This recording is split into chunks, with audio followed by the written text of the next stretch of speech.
নামাজ শেষ করে যখন বাহিরে চলে আসছি, রুদ্রটা খুবই অসাধারণ লাগছিল। এদিকে আমিও রুদ্রতে একটু দাঁড়িয়ে রুদ্রের আরামটা শরীরে লাগিয়েছি। খুব অসাধারণ চারিদিকে দেখতে পাচ্ছেন, রুদ্রটাও যেন আমাকে খুব মানিয়েছে। এই যে দেখতে পাচ্ছেন, খুব অসাধারণ মসজিদটা, পুট্রা মসজিদ।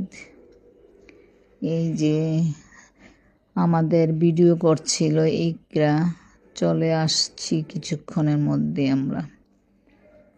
মালয়েশিয়ার চারিদিকে গাছ গাছালি, পাহাড়, নদী নালা সব কিছুই যেন আমাকে অনেক অনেক মুগ্ধ করে ফেলছে। যখন আমি বাংলাদেশে চলে যাব, মালয়েশিয়াকে খুব মিস করব। এই যে দেখতে পাচ্ছেন, যেখানে যাই সেখানে পাহাড় আর পাহাড়, অসাধারণ দৃশ্য।